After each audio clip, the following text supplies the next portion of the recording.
bizim cəmiyyət Avropa deyil. Mən etdiyim işdən peşman olmuram. Mən təvəzzökarlıqdan biraz uzaq olacağam. İlanın o gəldiyi yerə əlimi qoyuram ya da daş qoyuram ki, ilan yalvarsın mənə çıxmaq üçün. Qadınların biraz qınaq obyektinə çevrilmişəm. Oğlanlar indiki zamanədə özlərini qız kimi, qızların verəcəyi reaksiyaları verirlər. Kişilərə artıq qadınlar daha əl çatandır. Mənə görə pul da önəmlidir. Röya, çox məhsuldar bir aktrisasan. Demək olar ki, əksər seriallarda, baş rollarda görmüşük səni. Amma yeni mövsümdə hələ ki görə bilməmişik. Təşəkkür edirəm. İlk öncə salamlayıram sizi. Belə deyim də, ilk bu sezonda əslində bir proyektimiz var.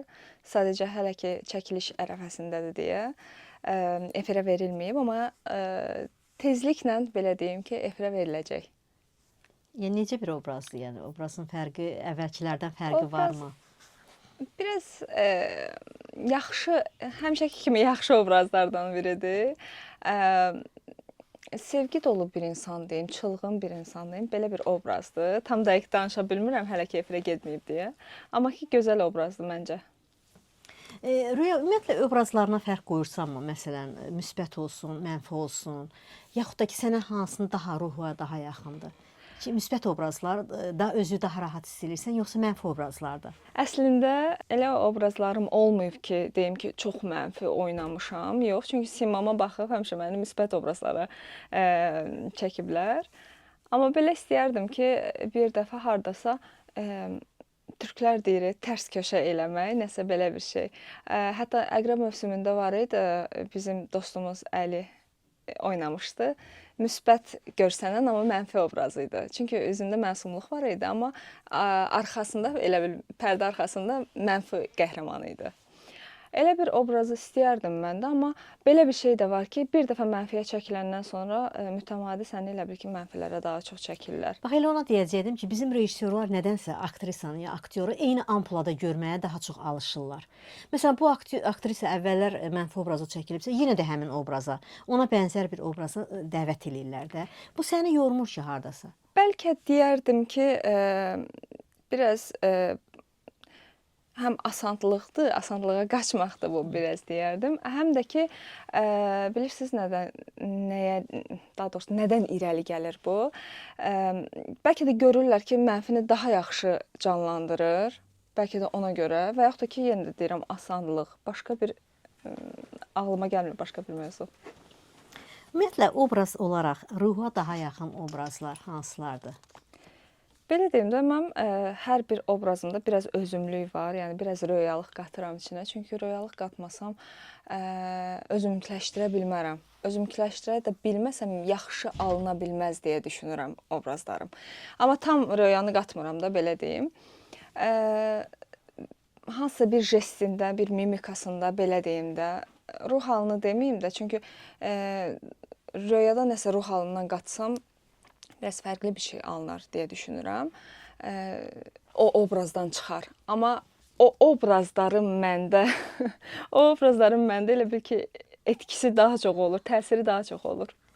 Bir çox aktrisalar var ki, məsələn, elə aktyorlar da var ki, məsələn, şərt kəsirlər rejissor qarşısına ki, mən belə bir obraz oynamaq istəmirəm, yaxud da ki, elə bu yaxınlarda ad çəkmək istəmirəm, bir aktrisa belə bir xəbər yayılmışdı ki, senaristlə şərt kəsib ki, belə bir istədiyim obraz olsa çəkiləcəm. Yəni, sənin belə bir kaprizlərin varmı? Kapriz deməzdim ona. Hər bir insanın öz qırmızı çizgisi olur. Hamıda olduğu kimi məndə də var o çizgi. Hansıdır o çizgi səndə? O çizgi, düzdür, Azərbaycanda elə bir şey yoxdur. Kino sektorunda daha çoxdur. Serialda elə bir şey yoxdur da, yəni efirə veriləsi deyil. Hardasa bir daha açıq səhnələr olsun. Elə səhnələrdə yəni çəkilmək istəmirəm. Bax, nədən bizim aktrisalar açıq-saçıq səhnələrdən qaçır? Amma bu dünya kinosunda da var və ən məşhur aktrisalar da çəkilirlər. Bilirsiniz niyə? Çünki bizim cəmiyyət Avropa deyil. Bizim cəmiyyət daha konservantdır. Olsun, lap qonşu Türkiyə. Türkiyədə belə deyim də, bizimkilər Türkiyəyə baxanda deyirlər sənətdir, amma bizə baxanda deyirlər, biabırçılıq. Demək ki, baxış bucağındadır. Əlbəttə ki, bizim yəni öz mentalitetimiz buna icazə vermir ki, biz öz daxilimizdə bunu inkişaf elətdirək belə deyim. Həvəslə baxırlar başqalarına. Əlbəttə, əlbəttə. Amma belə bir söz də deyim ki, kimsə çəkilirsə də mən daha da qəşəng olana qəşəng deyirəm də. Yəni olsun açıq səhnə filan, yəni bu mənim qırmızı çizgimdir, amma digər bir aktrisa və yaxud da aktyor onu canlandıranda heç də mən mənfi yanaşmıram, bir mənalı qarşılamıram. Yəni xoşuma da gəlir, yəni baxıram. Bu günə qədər olubmu elə bir obraz, amma imtina eləmisən? Olub. Kinoda olub. Hətta bir neçə dəfə olub ki, çəkmək istəyiblər, amma mən razı Amma olmamışam. sonradan peşmançılıq hissi olub. Yox. Mən etdiyim işdən peşman olmuram. Sonradan deyirəm, bəlkə ola bilər ki, deyim ki, bəlkə niyə belə oldu, kaş elə olaydı, amma bir müddət keçəndən sonra görürəm ki, düzgün qərar Röya, vermişəm. bəlkə bunun müqabilində yetərincə qonorar da verilmir. O da bir qədər aktrisanı ruhdan salır. Bəlkə yetərincə qonorar ödənilsə, Mənim şəxsi fikrimi Bəli, soruşursunuz? Yox. yəni Bizim cəmiyyət onu hələ qəbul eləyəcək mentaliteti özündə aşılamayıb da, belə deyim. qonorardan elə söz düşmüşkən, ümumiyyətlə qane edici bir qonorardır. Yəni bu gün seriallardan verilən qonorarlar. Belə deyim də, əvvəl lap ilk başlarda olan serial sektorunda olan qonorarlara baxmış, məncə indi daha yaxşıdır. Amma hər kəsin özünə uyğun, öz stajına uyğun fərqli-fərqli, yəni Amma Türkiyədə qonorar olur. tutalım bir aktrisanın qazandığı qazancın, qonorarın heç belə deyim də bir 50%-ni belə bizim aktrisalar almır. Bilirsiniz niyə? Bir onlarda insan kütləsi çoxdur, iş sektorları ümumiyyətlə çoxdur. İkinci bir tərəfdən onlarda bizə baxmış daha irəlidədir, amma Yeşilcama baxanda biz onlardan irəlidə idik. Amma onlar gəldilər elə bizi keçdilər. Yenə də keyfiyyət baxımından məncə bizdə də keyfiyyət var, sadəcə onu daha çox üzə çıxartmaq lazımdır. Gözəllik çoxmu önəmlidir Nədə? bu sənətdə? Əlbəttə. İstedad, gözəllik yoxsa şans? Əgər şansın varsa, gözəl də olarsan, istedadlı da olursan. Səndə hansı daha çox işə yarayıb? Mən təvəzzökarlıqdan biraz uzaq olacaq. Məncə üçü də var deyə düşünürəm. Amma gözəl xanımın həmişə paxıllığını çəkənlər də çox olur. Çoxdur. Ayağı altın qazanlar çoxdur. Çoxdur. Həqiqətən ayağımın altını qazanlar deməyək də, mənim pisliyimi istəyən insanlar çoxdur, bəli. Bəs reaksiyon necə olur onlara? Reaksiyam necə olur onlara? Ən böyük reaksiyasızlıqdır. Biganəlik. Bəli, ən böyük reaksiya biganə qalmaqdır. Mən də onun tərəfdarıyam. Çünki ona nəsə bir cavab versən, sən də onun səviyyəsinə düşmüş olursan. Amma sənə verilən bir obraz elə məhz o paxıllıq nəticəsində digərinə qismət olubmu? Olub. Olub, amma onu mən sonradan bilmişəm. Amma yenə də mən gedib həmin serialda, həmin proyektdə oynamışam. Həmin adamla münasibəti necə olub? O adam orada olmayıb. Ümumiyyətlə davam elətdirirsən münasibəti, yoxsa nöqtə qoymağı bacarırsan? Nöqtə qoymağı bacarıram əlbəttə ki, amma belə deyim də, sanki mənim xəbərim yox imiş kimi mən də o oyunu davam elətdirirəm də. Röya, bax bu günlərin bir çox aktrisalar var ki, özlərindən çox razıdırlar. Baxırsan ki, heç bu sənətə aidiyyəti də yoxdur. Bəli. Amma çıxır efirlərdə, sosial şəbəkələrdə mən sənətkar, özlərinin sənətkar səviyyəsinə qaldırırlar. Bax belə şeyləri görürsənmi və görəndə nə düşünürsən? Bilirsən yəqin ki, kimlərdə nəzərdə tutur. Təxmin eləyirəm. Öz dəyərini bilən insan özünü yüksək tutmalıdır məncə. Amma hər insanda yox. Öz dəyərini bilmək də hər insana qismət olmur. Amma bizim sektorda belədir ki, özlərinin dəyərlərini bilirlər. Amma bilməyib özlərinin dəyərlərini bilən kimi göstərənləri də çoxdur ki, yəni mən beləyəm, eləyəm. Diktə elətdirməyə çalışırlar cəmaata ki, mən beləyəm. Bəzən də o işə yarayır, çünki deyərdim manipulyasiyadır o. Böyük bir manipulyasiyadır. Hətta tez-tez belə olur ki, mən bahalı aktrisayam. Bu Hə. deyib öz qiymətini qaldırırmı? Təsir göstərir yəqin ki. Bəzən, deməzdim həmişə, hə.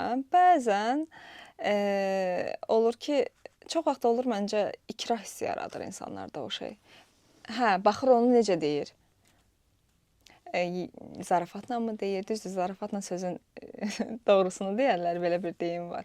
Amma ki, baxır da, yəni səmimidir bu insan bunu deyəndə, yoxsa özünü doğrudan da belə cəmaata yaxşı satmağa çalışır, üstün satmağa çalışır. O biraz necə deyim, münaqişəli bir məsələdir. Belə deyim. İlanla da yola getməyə bacarırsan, yoxsa Yox.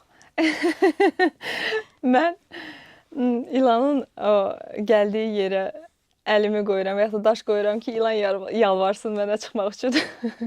Sosial şəbəkələrdə bəzən şərhlər yazırlar, xoşa gəlməyən şərhlər, bəzən də bilərəkdən. Ümumiyyətlə əhəmiyyət verirsənmi?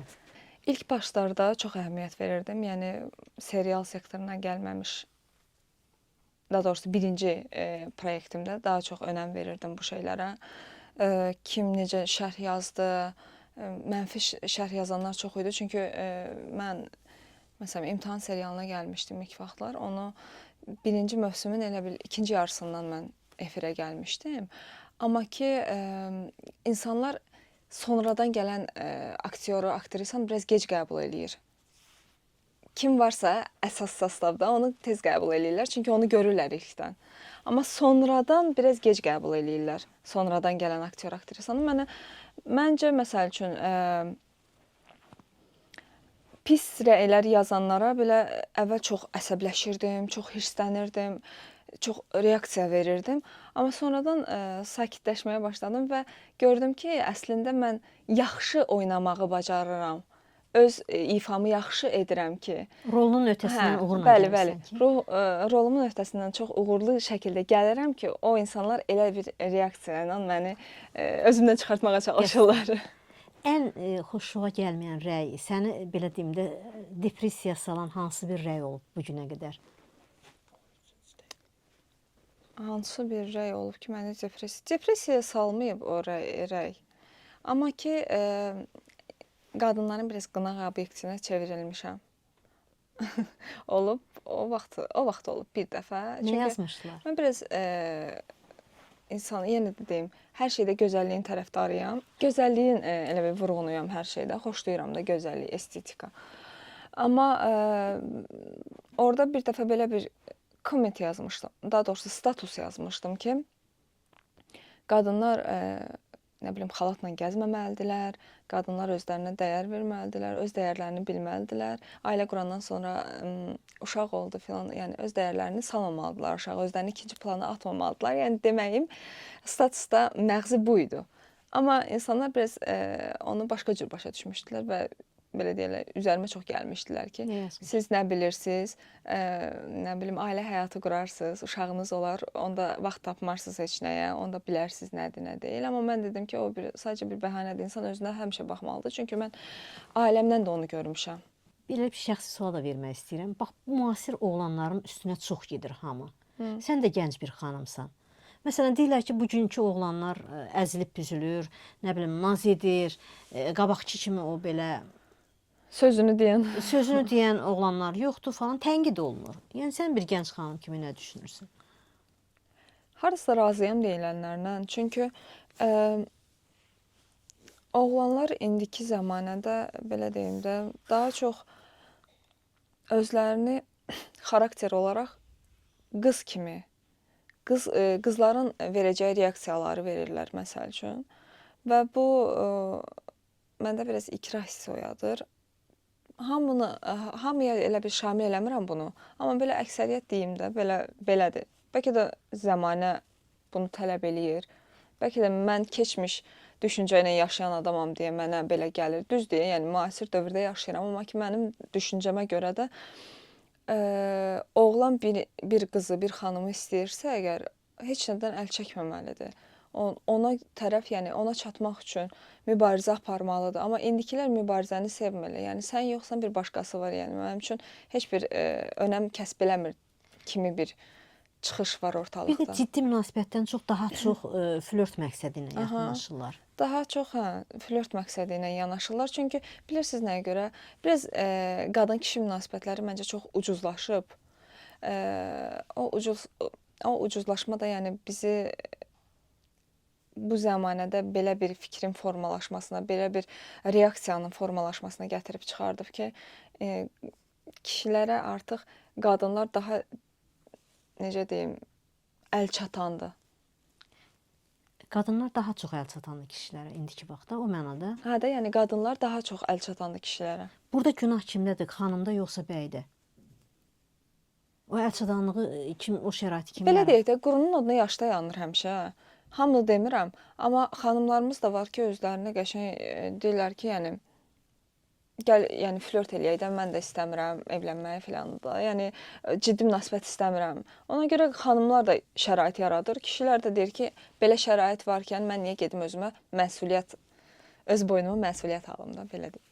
Yəni o şəraiti qadınlar Qadınlar yaradır, kişilər də istifadə eləyir də, yəni. özünə hörmət edən qadın necə olmalıdır bəs? Özünə hörmət eləyən qadın ilk birinci növbədə özünü sevməyi bacarmalıdır. Kənardan yox, özündən daha çox tələbi olmalıdır. Filan kəs mənə filan şey eləsin yox. Özündən nə isə tələb eləməlidir ki, insan özünə münasibəti necədirsə, qarşı tərəf də həmin insana o münasibəti Bu gün qoyur. qızın puluna görə, oğlanın vəzifəsinə görə, puluna görə evliliklər də çoxdur. Bəli. Məsələn, oğlanlar var ki, pullu qız axtarır, qızlar da var ki, pullu oğlan axtarır. Buna münasibəti necədir? Məncə o hər bir dövrdə olub. Sadəcə indi daha üzdədir və qabarıq formadadır deyə daha çox göz önündədir. Sən necə düşünürsən? Pul çox önəmlidir. Mən yəni xəyalla yaşayan insan deyiləm, deyim ki, yox, pul heç vaxt önəmli deyil filan əmnə. Mənə görə pul da önəmlidir, xoşbəxtlik də önəmlidir və insanın ağlı önəmlidir. İnsanın ağlı olandan sonra pulu əldə eləyə bilər. Bu gün necə bir obraz istəyirsən ki, o obrazınla tamaşaçını şok vəziyyətinə salasan? İndiyə qədər oynamadığın bir obraz. Mənim ümumiyyətlə ürəyimdəki arzu budur ki, mən tarixi obrazı canlandırım. Kimin məsələn? Həmişə tarixi, bizdə elə də çox tarixi filmlər və yaxud da seriallar çəkilməyib. Bir dəfə oldu Atabəylər haqqında, amma o da elə bil deyəsən kino formasında oldu, bitdi. Çox maraqlı gəlir mənə. Köhnənin geyimləri, ümumiyyətlə mən keçmişə daha çox meylli insanam. Onların geyim tərzi, düşüncələri, necə düşünürlər, necə fikirləşirlər, mənə çox maraqlıdır deyə mən tarixi obraz canlandırmaq istəyərdim. Hardasa burada Möhtəşəm Yüzyılın da rolu olub. Mənim belə bir obraz canlandırmaq istəməyimin. Oradakı obrazlara baxanda mən sanki baxmırdım, o obrazları yaşayırdım. Bəs hansı məşhur bir aktyorla tərəf müqabili olardın? İstər Hollywood olsun, istər Türkiyə olsun. Tərəf müqabili. Azərbaycanda istəyərdim Fəxrəddin Manafovla. Çox xoşum gəlir o aktyordan. Rasim Balayevlə. Çox, yəni nəhəng aktyorlardır mənə görə. Bəs Xaricdən mənim Türkiyədən bir dənə ən sevimli aktyorum var. Kıvanç Tatlıtuğ. Çox sevirəm onu, çox bəyənirəm. Həm oyununu bəyənirəm, həm də gözəllik olaraq çox xarizmatik bir aktyordur. Bəs Kıvanç Tatlıtuğun sevgilisi obrazını sənə həvalə eləsələr və orada bir açıq-saçıq məqamlar da olsa, Tatlıtuğa görə keçmək olarmı? Mən əgər Rastlaşarsan. Azərbaycanda çəkilirəmsə, yox. Bəs Türkiyədə? Məncə yox. Təşəkkür edirəm Röya. Vaxt sağ hardan olun, gəldi, hardan çox getdi, sağ heç olun. xəbərimiz olmadı. Və son olaraq ən çox bəyəndiyin sual hansı oldu? Ən çox bəyəndiyim sual, əslində bütün suallarınız çox gözəl idi. Xoş oldu mənə. Ümumiyyətlə cəmiyyətlə bağlı və mənim indi yeni proyektimlə bağlı suallarınız mənə çox xoşuma gəldi. İnşallah uğurlar arzulayıram. Təşəkkür edirəm. Yeni seriallarda tez-tez Çox sağ görək olun. səni. Təşəkkür edirəm.